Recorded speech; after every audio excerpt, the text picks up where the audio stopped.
여러분 안녕하십니까? 2021년 10월 5일 오늘도 하나님께서 우리에게 주시는 생명의 말씀 욥기 3장 1절로 10절의 말씀이 되겠습니다. 제가 봉독합니다. 그 후에 욥이 입을 열어 자기의 생일을 저주하니라.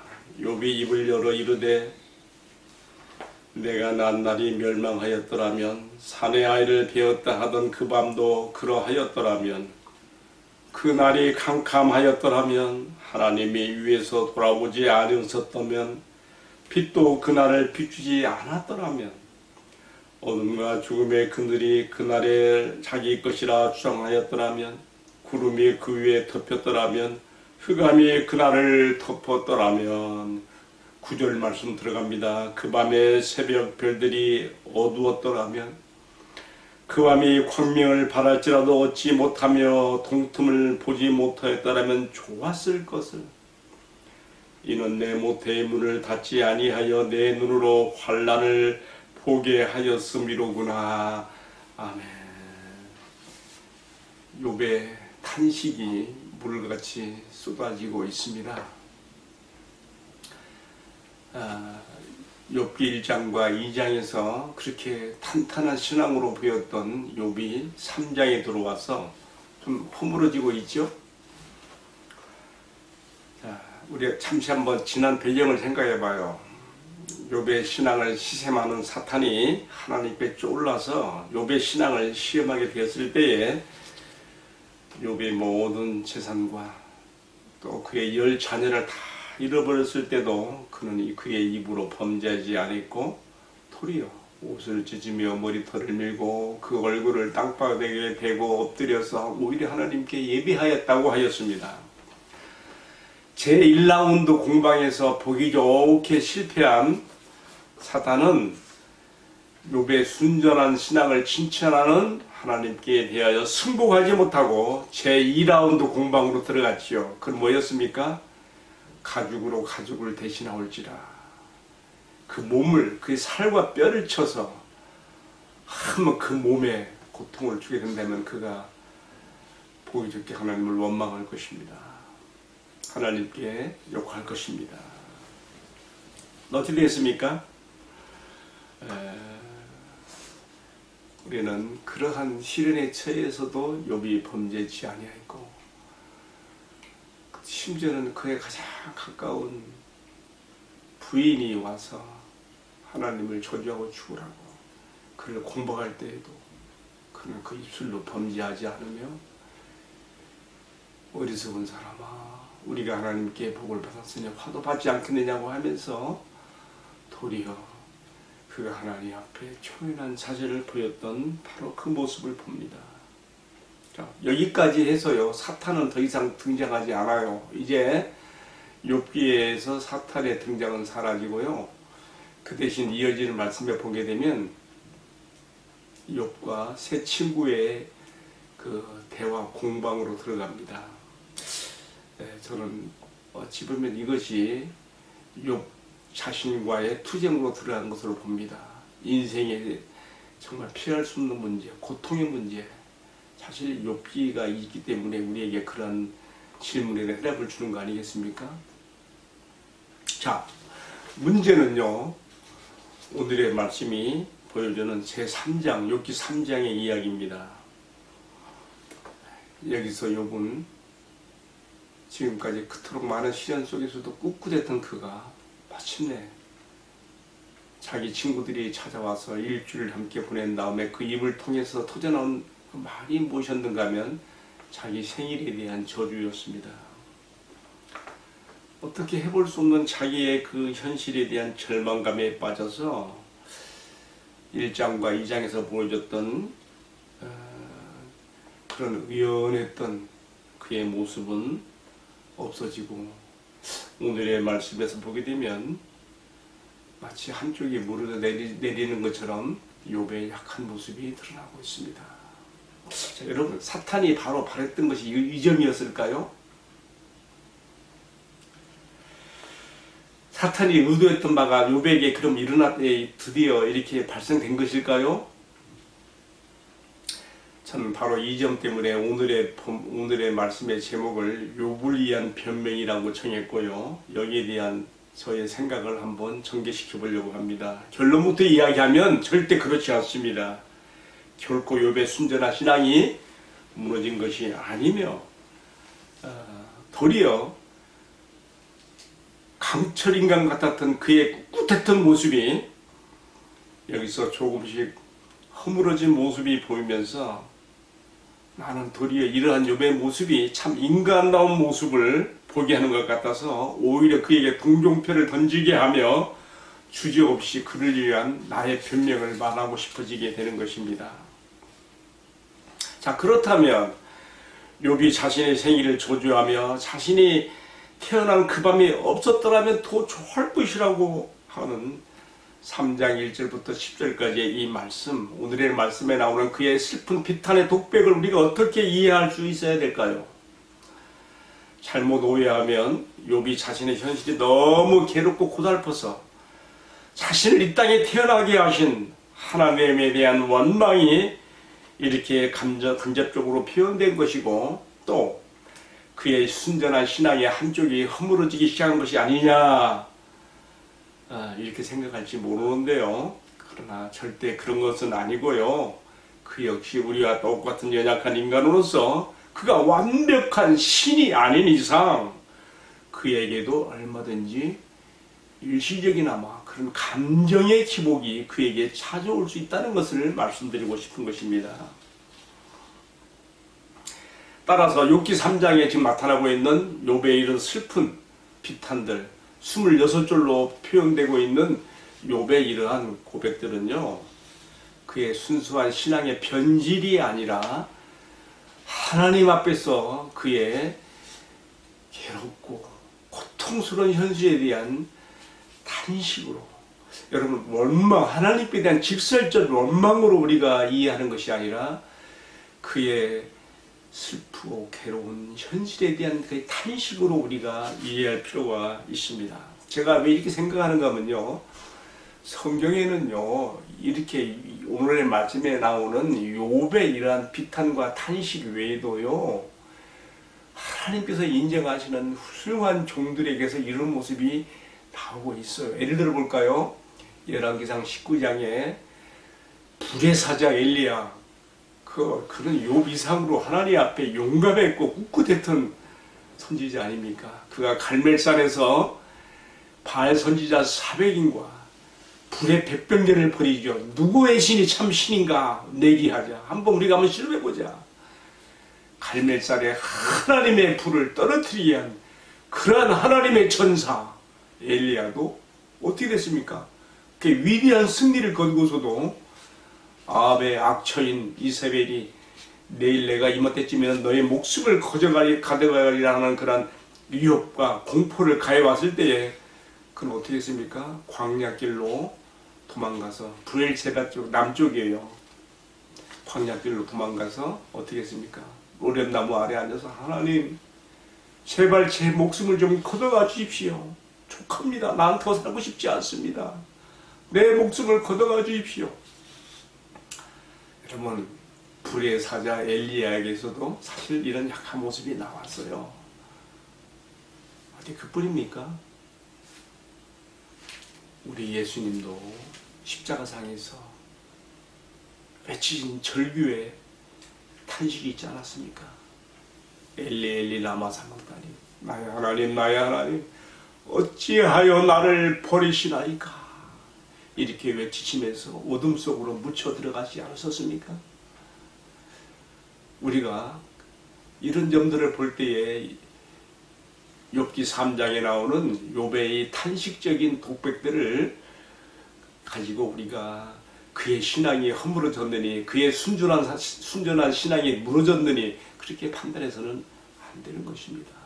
욥에게도 강철인간 같았던 하나님께 향한 순전한 신앙의 기백을 가지고 강철인간 같았던 욥에게도 이러한 연약한 인간적인 면이 있었으며 그의 감정에도 기복이 있을 수 있는 것이고요. 마치 맑은 하늘에 먹장구름이 잠시나마 끼어 들어오는 것처럼 욥의 마음에도 이런 현상이 생긴 것이라고 생각해 볼 수가 있는 것이죠. 제가 이렇게 생각하는 더욱 특별한 이유는요, 에레미야 20장에 근거합니다.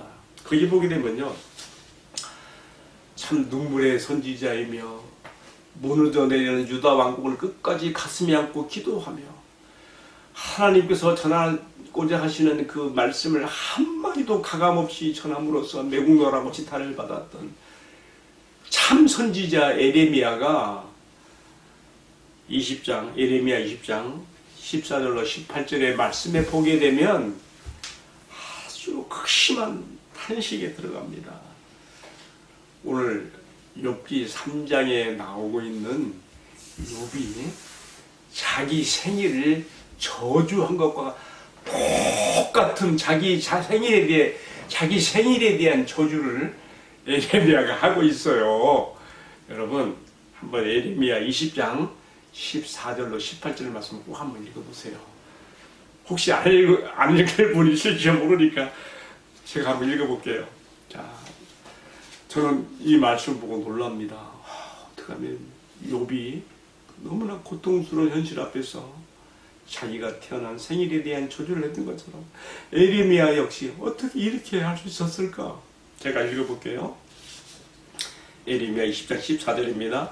내 생일이 저주를 받았다면, 나의 어머니가 나를 낳던 날이 복이 없었다면, 나의 아버지에게 소식을 전해야 이르기를 당신이 등남하였다 하여 아버지를 즐겁게 하던 자가 저주를 받았더라면, 그 사람은 여호와께서 무너뜨리시고 후회하지 아니하신 성읍을까지 되었다면, 그가 아침에 부르짖는 소리, 낮에 떠드는 소리를 듣게 하였다면 좋을 뻔하였나니, 이는 그가 나를 태에서 죽이지 아니하셨으며 나의 어머니를 내 무덤이 되지 않게 하셨으며. 욥도 똑같은 고백을 했어요. 그의 배가 부른 채로 항상 있지 않게 하신 까닭이로다. 어찌하여 내가 태에서 나와서 이 고생과 슬픔을 보며 나의 날을 부끄러움으로 보내는고 하니라.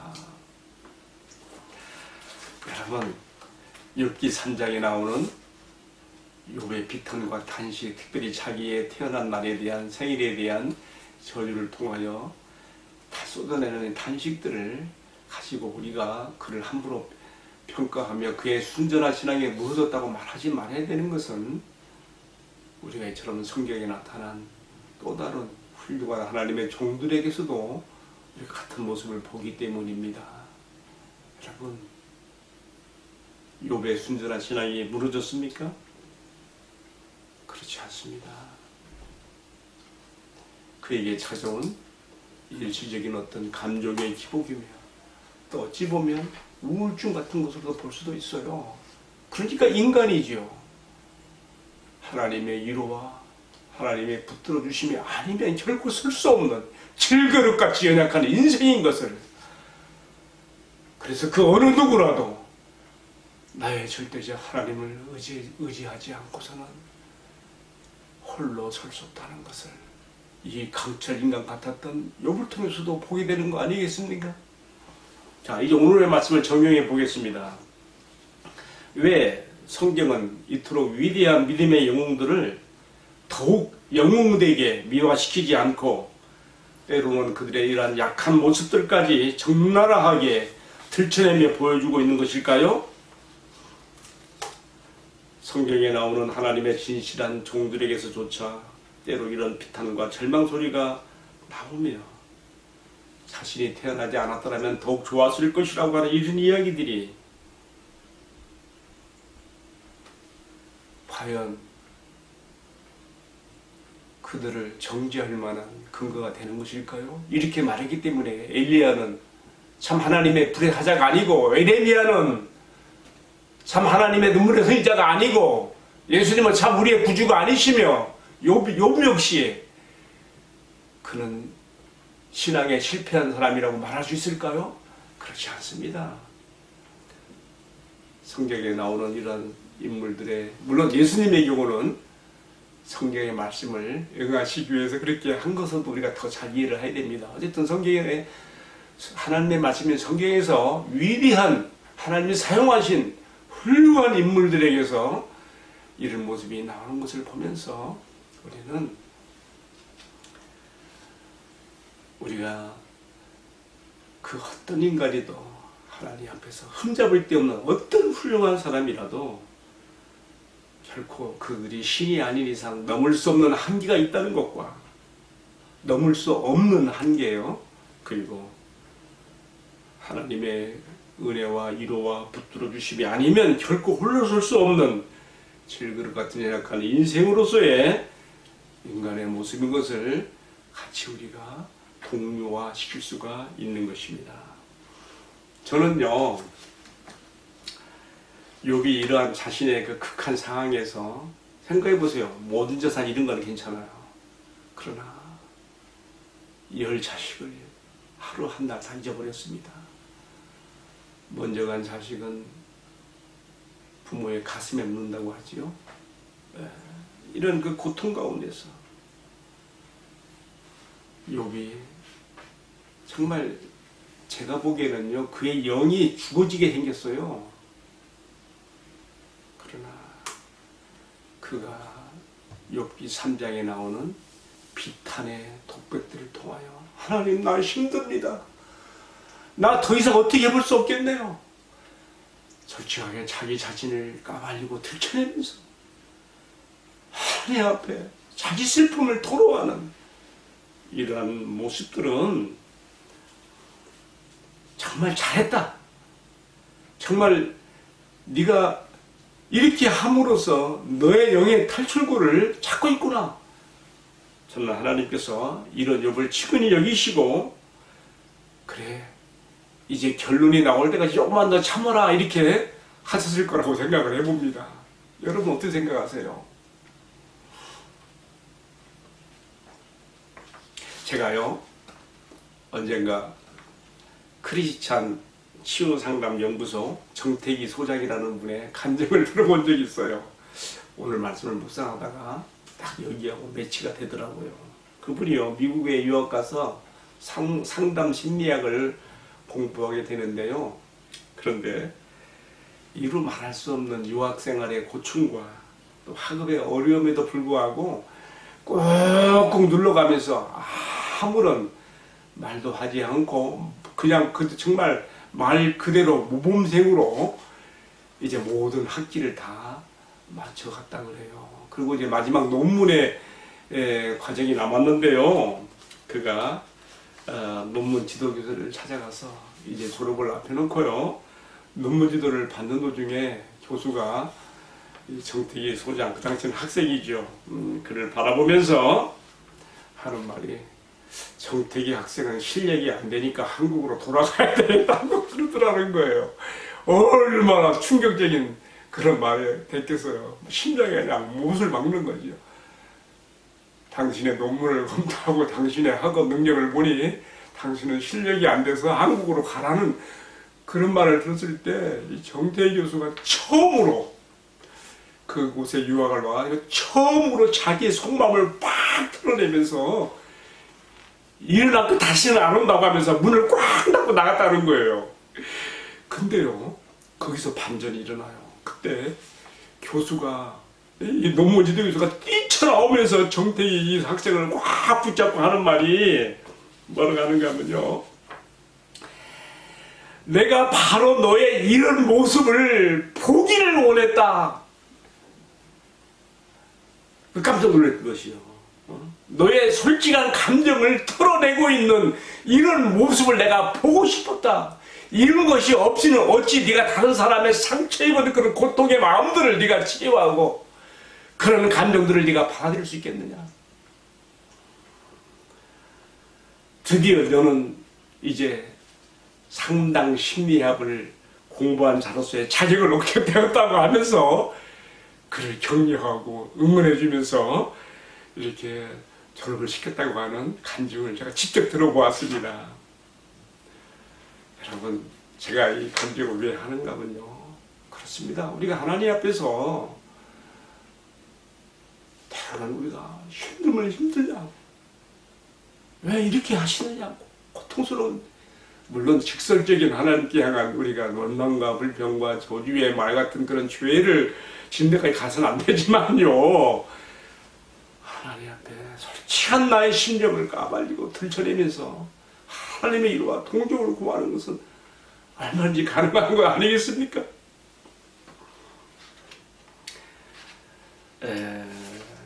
하나님께서는 이러한 욥의 모습을 내려다 보시면서 우리가 욥기 결론 부분에 가서 42장 7절부터 9절까지 보게 되면요, 욥이 이렇게 하나님 앞에 자기 자신을 막 다 까발리는 그런 막 탄식과 비탄을 쏟아낸 것 때문에 죄를 지은 것이 아니라고 하는, 그리고 하나님께서 그에 의해 하나님이 입혀주신 그 욥에 의해 손상이 되지 않겠다는 것을 우리가 욥기 42장 7절로 9절에서도 확인해 볼 수가 있습니다.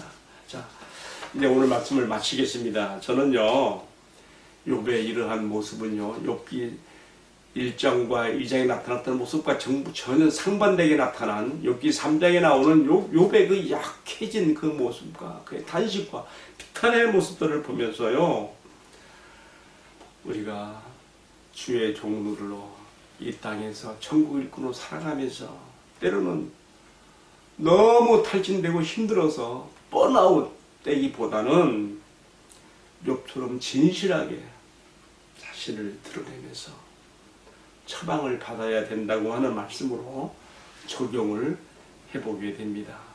그리고 솔직히 이 적용은요, 다른 누구보다도 저 자신에게 적용하고 싶어요. 제가 지난 12년간 정말 거의 하루도 빠짐없이 제가 생명의 삶 게시판에 묵상글을 올렸거든요. 그리고 지난 2월달부터는 오늘까지 계속 이어지어 오는 유튜브 채널에서 계속 방송을 올렸어요. 너무 무리한 강행군을 한 것일까요? 최근에 제 마음속에 너무 힘들어서 그랬는지 하나님께 대해서 좀 제가 계속 이렇게 해도 되겠습니까? 그러는 그 푸념 안에 푸념도 막 나오고 그러더라고요. 어제 저녁에도 제가 기도하러 가면서 제 마음속에 주님, 제가 이렇게 계속 하고 있는 것이 정말 주님이 기뻐하시는 일이며 제가 계속 해야 되겠습니까? 주님께서 제 마음속에 한 주에 한 번은 쉬면서 하라고 하는 그런 마음의 평안함을 주셨습니다. 그래서 제가 다시 심기일전 다시 마음을 정죄하여 오늘도 이 말씀 전달의 자리에 섰습니다. 여러분, 저도 강철 인간이 아닙니다. 하나님의 은혜와 위로와 붙들어줌이 아니면 홀로 서기를 할 수 없는 연약한 인생입니다. 우리 시청자 여러분들께서 기도로 많이 지원해 주시고 붙들어 주시면 감사하겠습니다. 이렇게 함으로써 하나님의 은혜를 솔직하게 함께 나누고 공유하는 은혜와 축복이 저와 여러분 사이에 있게 되기를 주님의 이름으로 축복합니다. 기도하겠습니다.